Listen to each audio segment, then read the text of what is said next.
Hello everybody, I'm back at the exhibition. I'm spending quite a lot of time at the Windermere Library. We're on the first floor here. This is the exhibition that tells the story of the Windermere children from the drama title, but we always knew them as the Windermere Boys. When we first started to work on this, we thought the Windermere Boys.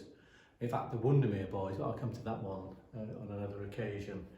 And just for clarification, I was told by one of the guys that the reason why they were called the Boys, they didn't adopt the name themselves. Eventually they did, but it was actually given to them.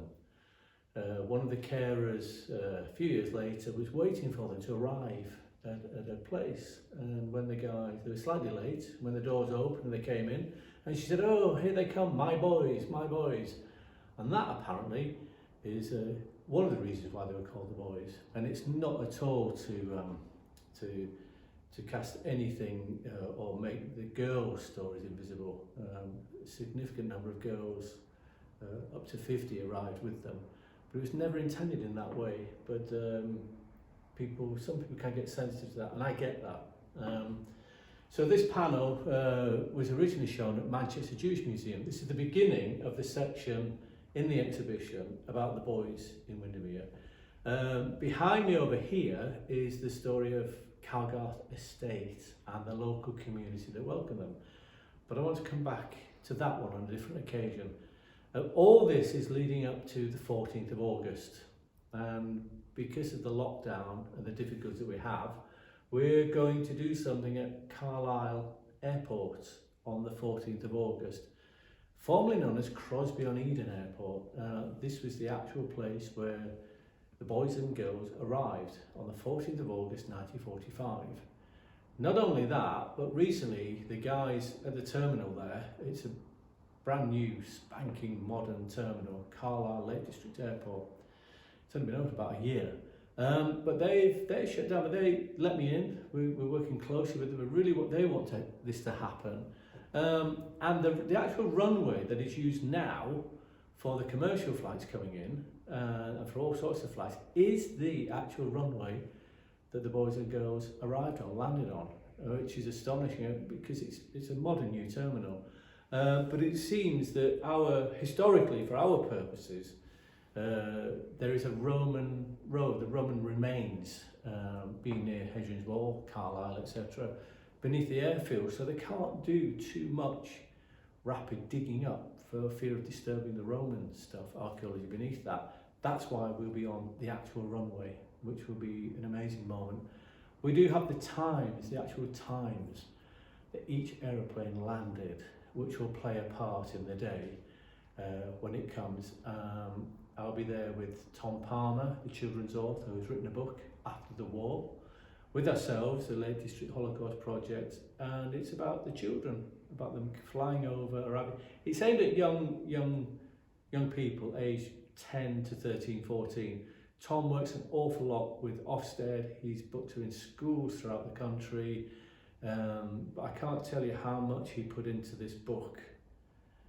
Despite me cautioning him on going on solitary trips to places like Auschwitz, Theresienstadt, Plaszow, Krakow, he did go there on his own, and he had a bit of a time of it psychologically on occasion, because I found when I go there, you need someone to talk to about it.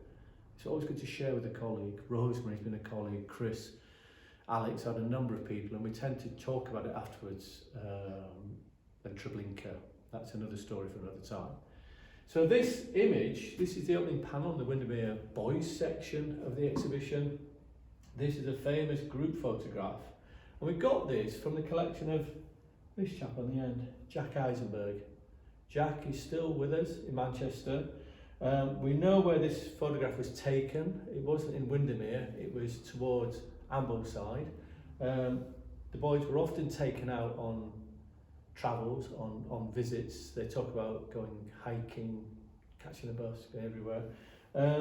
It's interesting because although we've actually found the location of this, and although this tree has gone, there is a new one being planted in its place. So we're rediscovering this location with others. We have hundreds and hundreds of photographs of certainly the boys and girls in the Lake District. We also have hundreds and hundreds of photographs of Calgrath Estate. We have enormous numbers of CDs and DVDs with their interviews, so these will all be coming out now. While we're closed, we are sorting out our archives and all the material we have. Jack really means a lot to me. Well, they all do, but Jack, Sam Laskia and Maya Hirsch were the first 3 of the boys who I met when I started doing this project 15 years ago. We contacted Sir Ben Helfgott, and through him and through a local contact, it was arranged for myself to go to the Midland Hotel, the very grand hotel in Manchester, to meet 3 of these Holocaust survivors. And I was quite, I'd worked on Holocaust survivor material before, before I came to the Lake District. But to meet 3 of them, I went with my colleague Chris and Suzanne, who was a photographer, major league photographer based in London. And we went and I ostensibly to ask them, could I do a project about their story? But it was a bit of a shot in the dark. Anyway, to cut a long story short, I sat in the Midland Hotel, and then 3 guys walked in. As I say, Maya, Jack and Sam came in through the revolving doors into this grand sort of entry area to share coffee, and they almost danced in. It was like seeing Fred Astaire entering a room. It was, what an entry.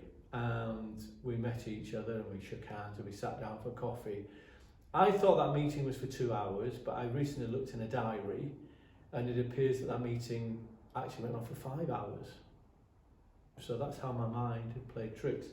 4.5 hours of that was spent with Jack telling jokes, Sam telling jokes, and Maya chuckling in the background, contributing a little bit. But it was just fun. And I thought, this isn't how it's supposed to be with Holocaust survivors.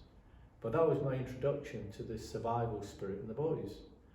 And then I asked them, can we do your story? Of course you can.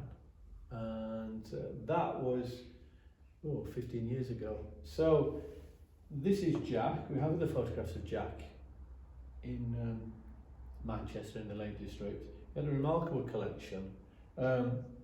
These are a group of the boys. We know where this was. We want to recreate this photograph with some of the second generation and third when we finally have that reunion. There are other photographs which I'll talk about later, but we thought this was a fitting photograph under a tree, Windermere in the background. We know where this is, and it's the whole idea of the boys walking towards us to a new future. That appealed to us. But it was originally an exhibition that we helped to develop with the Manchester Jewish Museum many years ago.